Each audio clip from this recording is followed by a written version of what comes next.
Welcome to Sustainable Packaging with Cory Connors. Today's guest is Mr. Jorge Izquierdo, the VP of Market Development for PMMI. How are you, sir?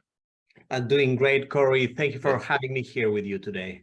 Oh, it's my honor. It's my pleasure. Your team at PMMI are amazing people, and I'm excited for PACK EXPO International coming up soon. But before we get to that, can you tell us a little bit about your background, how you got into the packaging industry? Sure. So, long ago, I go back a couple of decades now, but I'm a mechanical engineer. I was pretty much active in the automation space, kind of working a lot with CPGs, very close to the packaging and processing operations, and that's where I kind of got involved with packaging, getting involved with the industry and all the people around it. And then I had an opportunity to join PMMI, and I made packaging my life since then. And it's been fun, enjoyable, and great. I agree. It is fun and enjoyable. It's a great industry that when people get into packaging, they rarely leave.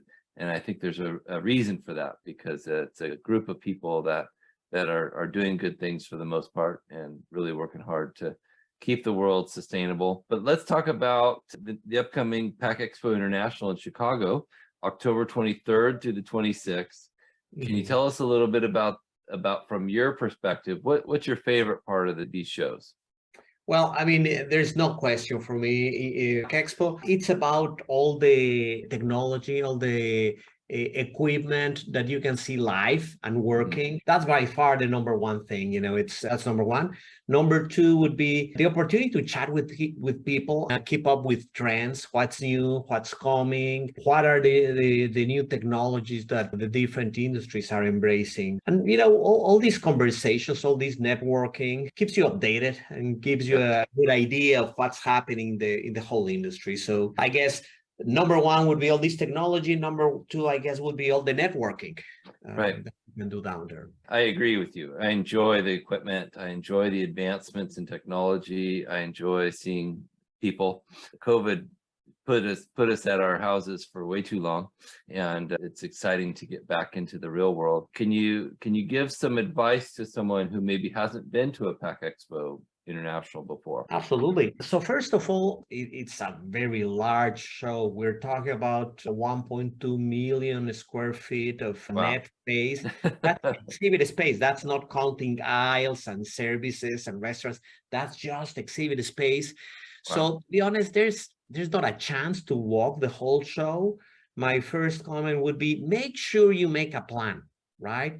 And we have excellent tools, a great directory. We have a service called My PACK EXPO. You can create your own account and identify, the products you're looking for, select the exhibitors you're interested in. And it's not just keeping track of who you want to visit, but it helps you, it generates a floor plan indicating, which are the parts you're looking to go, kind of highlighting the sessions, the educational sessions you want to attend. And at the end of the day, it saves you a lot of time and a lot of walking.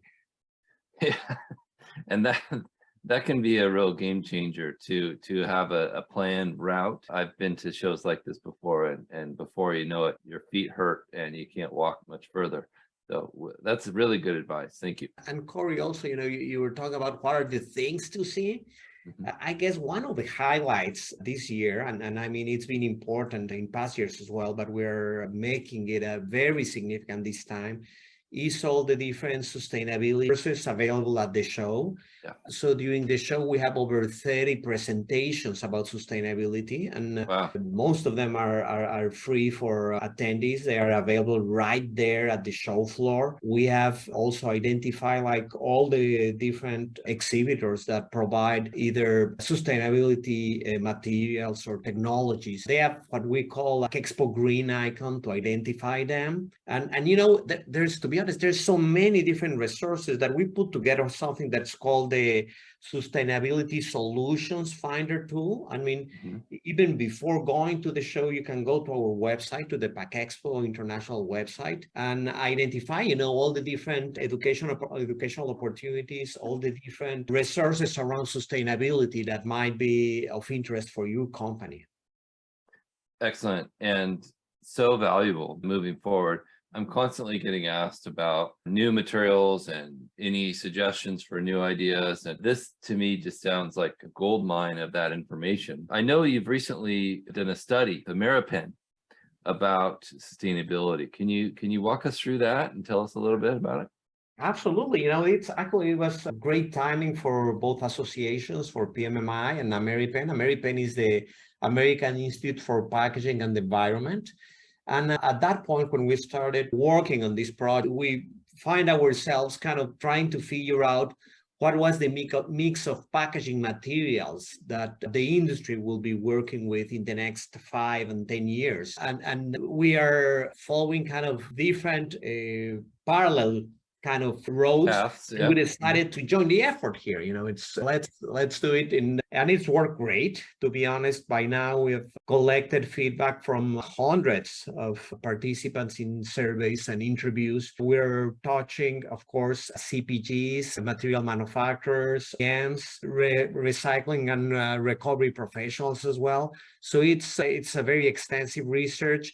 And the idea, what we are calling it is it's kind of a compass, what we call it. It's where the materials will be going in the future for packaging. And the idea behind this, on the side of PMMI, it's more about what kind of technologies, how equipment needs to adapt to these new materials, right? And for example, if you're working with one flexible material and you're trying to use maybe a combination of flexible and paper, or maybe a biodegradable film, what do you need to do, right? Those are the type of things that our members are trying to resolve. But first, they need to know what materials will be used, right?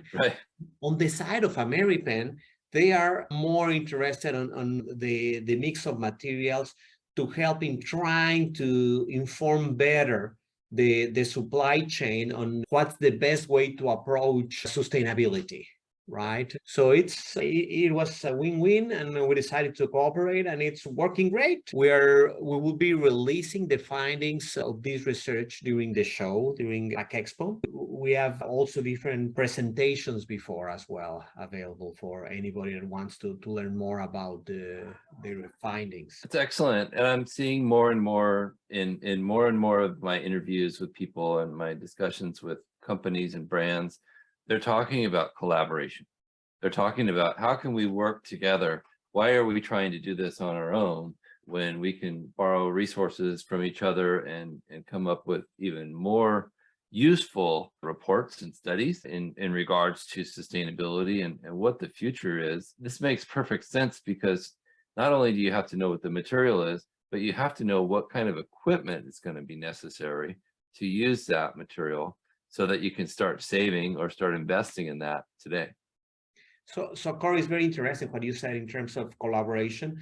As we were working in this project with Ameripen, we approached different groups, for example, recyclers, converters, and we learned that they were welcoming us and say, hey, yes, let's work together on this.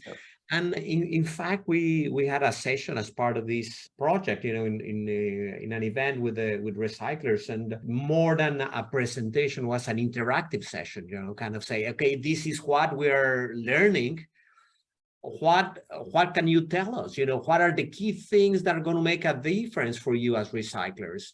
And it was amazing to get all that feedback and to collaborate with them and to get the specific, the key things that they need to make a difference. Right. So, and why should we guess when we can ask and get real feedback from the actual people that are doing the actual work? It's fascinating because they want it. Nobody wants to be more sustainable than the people that are affected by the industry and working in the industry. When I worked at Weyerhaeuser, they would always talk about forestry management, and nobody wants to manage the forest better than the people that profit from trees and profit from corrugated. And so these are the people who are totally hyper focused on planting trees. How can we be more effective? And it's cool to see this trend. And Cory, an example of this collaboration, and as you said, opening this dialogue, So we asked them, what are the key things that you need? And we thought, oh gosh, they're going to come and tell us, these some impossible things that Right. we cannot do, right? Or it's not within our reach, right? And they came back with some of those, they're hard to do, but they came back with two that were very meaningful. One was, we need a standard glossary of terms that we can use in the sustainability space. And we said, that's something that we're very qualified to do. We have the strength, we have the capability, we can bring people to collaborate and work with us. And they say, well, yeah, that's what we can do. What's next? And then they come back and say, well, it would be very helpful if we can collaborate closer with the schools that are training packaging designers. Yep. Because if packaging could be designed in a different way, a big part of this problem could be addressed from the very beginning, rather than creating a problem on how to separate, classify, and if the label is the right label, if the ink is the right ink. So it's like, oh my God, PMMI actually has a very close relationship with many schools. We help some of them develop their curriculum.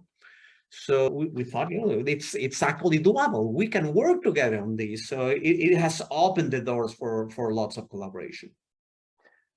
It's the future.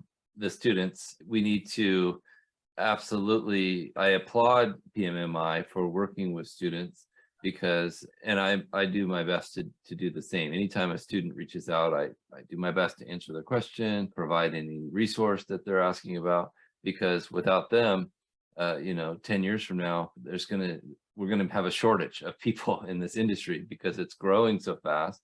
Laura Thompson told me a little bit about your project you're working on, where the students will go around and set up displays. Can you tell me about that a little bit? That sounds amazing. Absolutely. So we have a couple of different projects actually for students. We try to attract, of course, students from colleges and two-year programs, but also high school students, right? Some of them include robotics, where they younger teams, developing robots, and we have a very cool competition at the with the robots. It's amazing what they can do at young ages. It's great what they're doing. Also, we have what we call the amazing packaging race, where we have different universities competing against each other, and they need to solve different problems. They need to know about packaging, know about technology, and it's a good way to get them into the industry, to get to know a little better what packaging is, right. The extent of how much packaging is touching your life, and how also, on the other hand, how much help we need to move packaging to the next level. Right. I have a 10-year-old son and a 7-year-old daughter, and I'm fascinated and amazed by the things that they can figure out using just an iPad, or it's just incredible to see.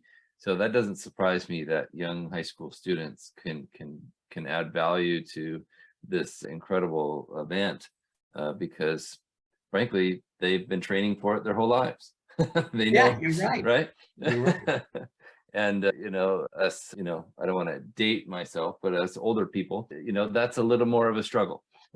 So I'm constantly asking them, well, what do you think about this? Is that important to you? And they explain it to me in a way that makes really sense for the future. Yes, it's not just technology, it's the rate of change. Yeah. Right.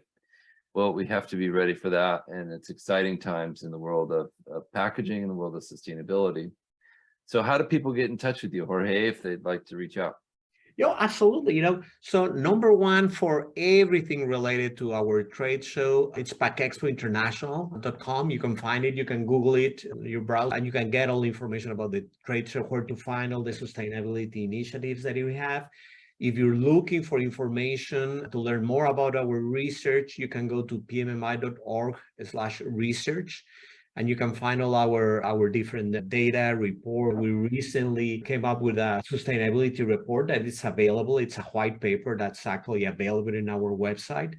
And it's kind of touching different things on sustainability from the standpoint of energy consumption of the equipment, water consumption of the equipment, but also, on how to use technology to better address the sustainability problems, to adapt the current operations on CPG companies, to be more sustainable. It's exciting to hear that you're working on these kinds of studies and that you're making it available to everyone. It's an impressive thing, and it shows that you've committed, PMMI has committed to sustainability. And I want to thank you. From my point of view, this is very important and very valuable. No, thank you very much. Yes, I guess we are part of the industry. We just feel that we need to pay it back. Well, you've certainly done that, and I can't wait to meet you in person in October 23rd, and really looking forward to this event. Thank you, Landsberg Aurora, for sponsoring the podcast, and if you're listening, make sure you subscribe so you don't miss the next episode. Thank you again, Jorge. I appreciate it. Cory, thank you, and see you at PACK EXPO.